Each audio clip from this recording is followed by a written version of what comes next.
लोकसभा चुनाव के लिए वोटों की गिनती चल रही है। बिहार की 40 लोकसभा सीटों में से 33 सीटों पर राष्ट्रीय जनतांत्रिक गठबंधन के उम्मीदवार आगे चल रहे। ताजा रुझानों के मुताबिक मुख्यमंत्री नीतीश कुमार की अगुवाई वाली जनता दल यूनाइटेड के उम्मीदवार सबसे ज्यादा 15 सीटों पर बढ़त बनाए हुए हैं। 12 सीटों पर भारतीय जनता पार्टी के उम्मीदवार आगे चल रहे हैं। चिराग पासवान की अगुवाई वाली लोक जनशक्ति पार्टी रामविलास 5 सीटों पर आगे चल रही है। तो वहीं हिंदुस्तानी आवाम मोर्चा के जीतन राम मांझी भी गया सीट पर बढ़त बनाए हुए देखे जा रहे हैं। विपक्षी महागठबंधन की बात करें तो 9 सीटों पर गठबंधन के उम्मीदवार आगे चल रहे। लालू यादव की अगुवाई वाले राष्ट्रीय जनता दल के उम्मीदवार 5, सीपीआईएम एल के उम्मीदवार 2 और कांग्रेस के उम्मीदवार 1 सीट पर बढ़त बनाए हुए चल रहे। ये नतीजे नीतीश की क्रेडिबिलिटी को लेकर के उठ रहे सवालों के जवाब की तरह देखे जा रहे हैं। बीजेपी जेडीयू गठबंधन में ऐसा पहली बार हुआ जब कमल निशान वाली पार्टी अधिक सीटों पर चुनाव लड़ रही थी।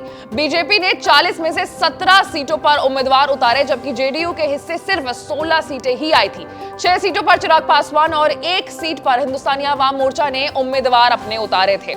बीजेपी से कम सीटों पर चुनाव लड़कर भी जेडीयू गठबंधन में सबसे अधिक सीटों पर बढ़त बनाए हुए है। अगर ये रुझान नतीजों में बदलते हैं तो ये नीतीश कुमार के लिए संजीवनी बूटी की तरह काम करेंगे। गौरतलब है कि एग्जिट पोल अनुमान में नीतीश कुमार की पार्टी को नुकसान के अनुमान जताए गए थे। एग्जिट पोल के अनुमानों में जेडीयू बीजेपी और आरजेडी के बाद तीसरे नंबर वाली पार्टी बनती नजर आ रही थी। 2019 के लोकसभा नतीजों की बात अगर करें तो बीजेपी और जेडीयू दोनों ही पार्टियों ने 17 सीटों पर चुनाव लड़ा था। बीजेपी ने अपने कोटे से सभी 17 सीटें जीती थी और जेडीयू ने 16 सीटें। चिराग पासवान की पार्टी ने अपने कोटे की सभी 6 सीटें जीती थी।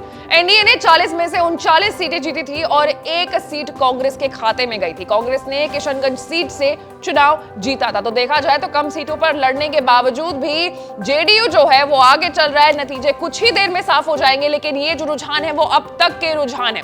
ऐसी तमाम बड़े खबरों से अपडेटेड रहने के लिए आपको एबीपी लाइव को लाइक, सब्सक्राइब और शेयर करना होगा। मैं थी आपके साथ आशीष सिंह आनंद।